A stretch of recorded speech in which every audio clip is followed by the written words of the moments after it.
मित्रों नमस्कार। जैसा कि आप जानते हैं कि 2022 विधानसभा से ठीक पहले समाजवादी पार्टी के मुखिया अखिलेश यादव ने एक ऐसा वादा करके, एक ऐसी घोषणा करके पूरे उत्तर प्रदेश में एकदम से माहौल को मानो बदल दिया है, चेंज कर दिया है। और वो उन्होंने बात की है पुरानी पेंशन को लेकर के।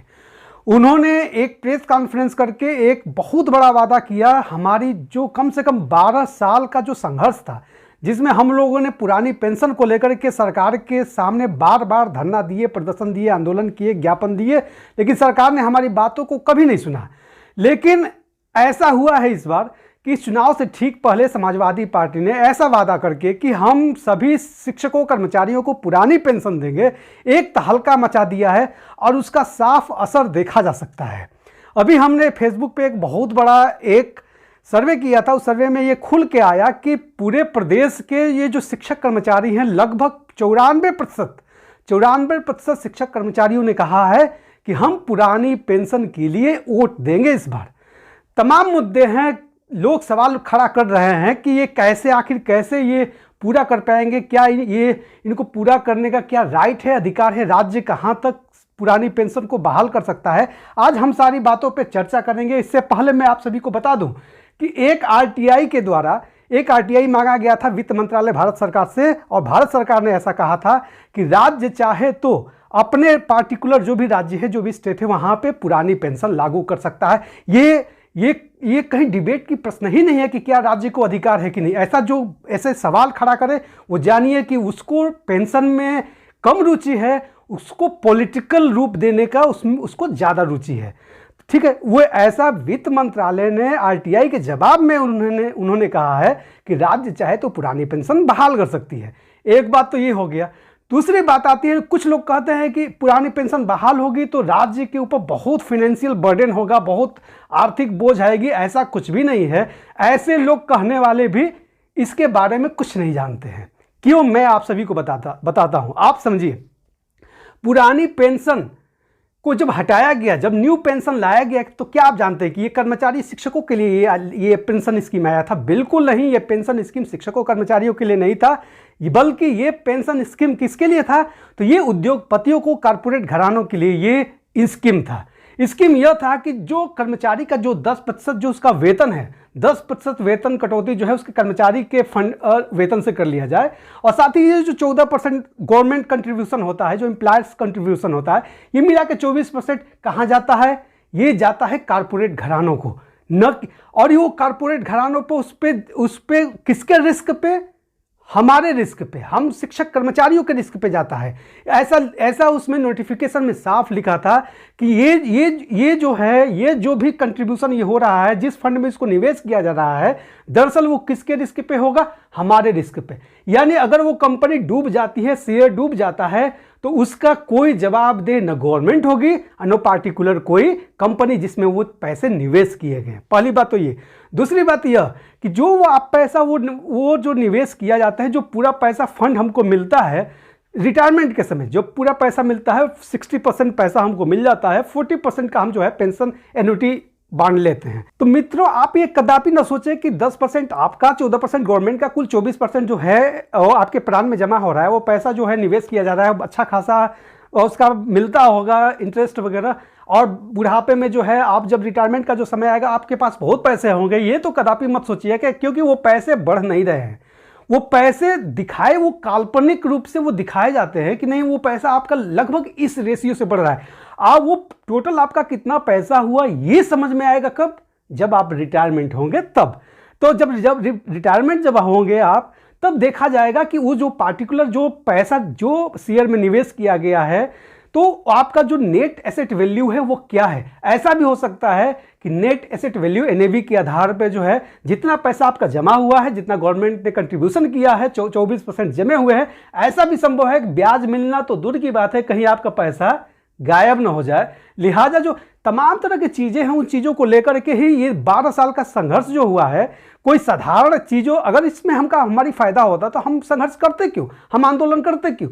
दरअसल ये शिक्षकों कर्मचारियों के लिए कोई स्कीम है ही नहीं। यह स्कीम केवल और केवल किसके लिए है? ये उद्योगपतियों के लिए बनाया गया स्कीम है, ताकि वो हमारे पैसे पे वो क्या करें, अपने साम्राज्य को फैलाएं। बस ये स्कीम है। दूसरी बात, मैं आप सभी से एक बात और कहना चाहूँगा कि इसमें तो सबसे बड़ा एक जो नुकसान है, एक जो बातें हैं उसको आप समझिए। ऐसा भी संभव है कि कोई जो है एक निश्चित आयु तक जाकर के वो अपना वीआरएस लेना चाहता है, ठीक ना। या फिर ऐसा भी हो सकता है कि सरकार जो है भविष्य में, क्या पता है, इतनी तेजी से प्राइवेटाइजेशन हो रहा है, निजीकरण हो रहा है, हो सकता है गवर्नमेंट जो है जबरदस्ती रिटायरमेंट दे देगी तब।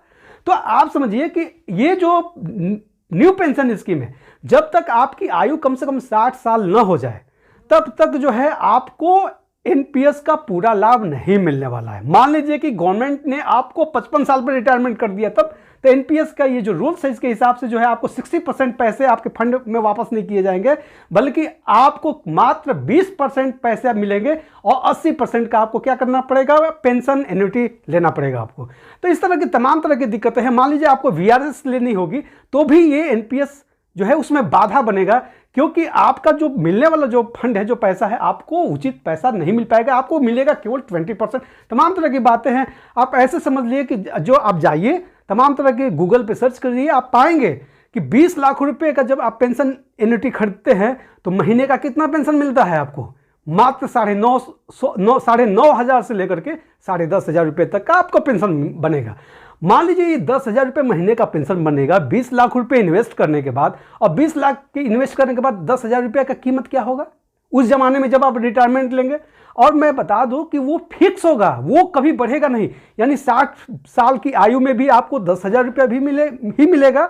जब आपकी आयु 70 साल की हो जाएगी तब भी आपको 10,000 रुपया ही पेंशन मिलेगा। जब आपकी आयु 80 साल हो जाएगी तब भी आपको मिलेगा कितना, मात्र 10,000 रुपये। उसमें कहीं से कोई बढ़ोतरी नहीं। इतना मुद्रा स्फीति बढ़ रही है, इतनी महंगाई बढ़ रही है, ऐसे ज़माने में, जिस ज़माने में आप जब रिटायरमेंट होंगे तो वो क्या होगा, उससे आप टॉफी चॉकलेट खरीद के पता नहीं खा पाएंगे हम लोग कि नहीं खा पाएंगे। तमाम तरह यही कारण है कि हम इसका विरोध कर रहे हैं। और इस बात को गवर्नमेंट सुने न सुने, गवर्नमेंट जो आने बनने वाली है उससे पहले, ठीक पहले, चुनाव से ठीक पहले एक बहुत बड़ा वादा किया गया है। अब बात हो रही है कि ये देंगे कैसे, कर्मचारियों पर इतने दबाव होंगे, कर्मचारियों का इतना दबाव होगा, इतना संख्या होगा, आखिर इतना पेंशन देंगे कैसे। तो मैं बता दूं कि पेंशन देने में कोई दिक्कत नहीं है।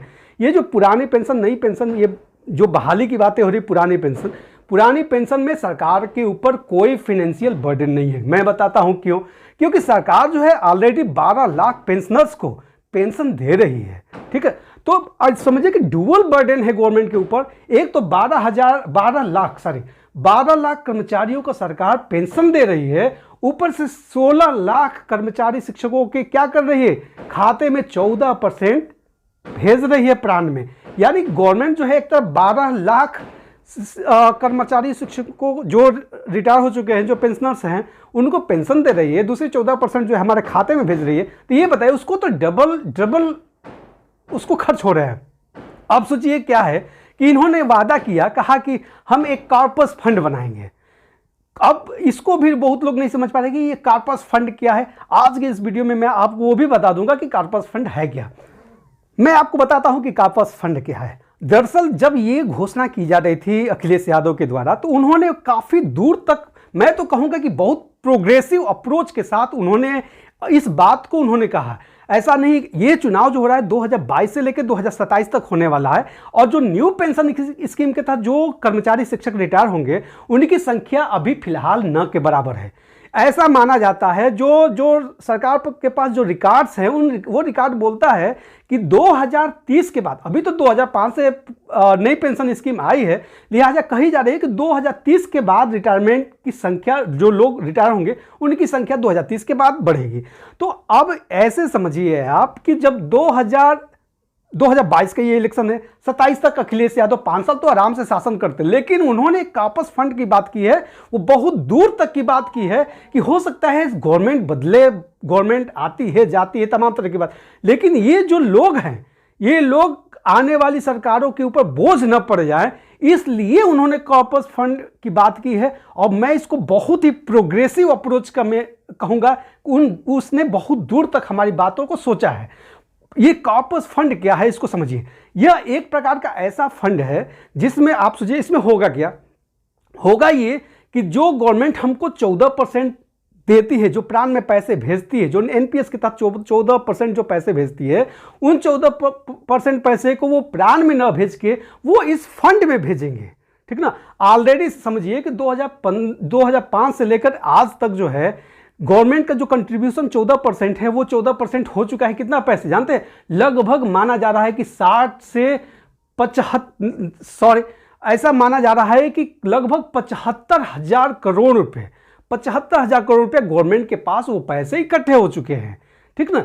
अब क्या है कि सालाना जो है हमारे एनपीएस के प्लान में लगभग 5 से 6,000 करोड़ रुपए गवर्नमेंट देती है, और वो पैसा क्या होगा, उसी कॉर्पस फंड में सारा पैसा इकट्ठा होता जाएगा, और गवर्नमेंट उसको जो है एक फाइनेंशियल मैनेजमेंट टीम बनाएगी, और वो फाइनेंशियल मैनेजमेंट टीम क्या करेगी कि उस पैसे को किसी ऐसे जगह पे उसको इन्वेस्ट करेगी ताकि कुछ और जो है पैसे बढ़ते जाएं। और जब हम और देखिए क्या है, 10% हमारा जो है हमारा पैसा जो कंट्रीब्यूशन होता है 10%, उस 10% को गवर्नमेंट कहाँ ले जाएगी, उसको ले जाएगी जीपीएफ में। और जब जीपीएफ में इस तरह से गवर्नमेंट जो है इसका इस तरह से फाइनेंशियल मैनेजमेंट करेगा कि वो पैसे जो है पर्याप्त होंगे, जब हम आप रिटायर होंगे उस समय हमारे पेंशन बहुत भली भांति मिलेंगे। तो इस तरह की जो लोग चिंता कर रहे हैं ना कि पैसे बर्डन, इकोनॉमिकल बर्डन, ये तरह की बातें जो है केवल राजनीतिक लोग जो राजनीतिक सोच से ऊपर नहीं बढ़ सकते हैं, केवल ऐसे लोग ही ऐसी बातें कर रहे हैं। तो हमें ऐसे लोगों से सावधान होना है। एक बात जान लीजिए कि ये मुद्दा जो है बहुत गर्म हो चुका है, और जो हमने जो सर्वे किया था उस सर्वे में लगभग 95-94% लोग जो है इसको सपोर्ट कर रहे हैं, और वो जो है पेंशन के लिए वोट देने जा रहे हैं। सरकार इसीलिए चिंतित है, तरह तरह के तमाम तरह की बातें करती है, अब्बा जान, ये जान, वो जान। ये हमें ऐसे इनकी बातों में उलझना नहीं है। हमें सिर्फ अगर हमारी राजनीतिक बातें हैं, जो हम राजनीतिक सोच रखते हैं, जो हमारी प्रतिबद्धताएं हैं, उनको इस चुनाव में हम लोग त्याग देंगे, ठीक है। ये जब हमको मनपसंद सरकार बनानी हो, अपनी पार्टी की सरकार बनानी हो, अपनी जाति की सरकार बनानी हो, तो वो सरकार बनाने का मौका भी बहुत बार मिलेगा। अभी ये मौका है, ये पेंशन के लिए हम सरकार बनाएंगे, और जो जाति पार्टी वाली सरकार बनाना है ना, हम लोग 2024 में बना लेंगे, 2027 में बना लेंगे, 2029 में बना लेंगे, लेकिन इस बार जो है सिर्फ पेंशन के लिए वोट देना है। तो आप चुकिए मत, सिर्फ आपका वोट नहीं देना है। एक शिक्षक, एक कर्मचारी कम से कम 10 वोट तो वो प्रभावित करने की वो क्षमता रखता है। अपने घर में, परिवार में, मोहल्ले में, समाज में, गांव में, शहर में वो 10 वोट को पोलराइज कर सकता है। और जानिए कि हम लोग हैं 16 लाख शिक्षक कर्मचारी, और 16 लाख शिक्षक कर्मचारी का मतलब 1,60,00,000 वोट, और 1,60,00,000 वोट जब इधर से उधर होगा ना, तो अच्छी सरकारें हिल जाएगी, डुल जाएगी। इसीलिए तमाम तरह से हम लोगों को भड़काया जा रहा है, हम लोग को बरगलाया जा रहा है, लेकिन हम लोग ना भड़केंगे ना बरगलेंगे। हम लोग सीधे पेंशन, पुरानी पेंशन हम लेके रहेंगे। धन्यवाद। अगर ये वीडियो आपको पसंद आई हो तो वीडियो को लाइक करें, कमेंट बॉक्स में अपना कमेंट जरूर भेजें, और इस वीडियो को अधिक से अधिक शेयर करें। साथ ही हमारे इस YouTube चैनल को सब्सक्राइब करें, और अगले वीडियो की नोटिफिकेशन आप तक पहुंचे इसके लिए बेल आइकन पर जरूर क्लिक करें। धन्यवाद।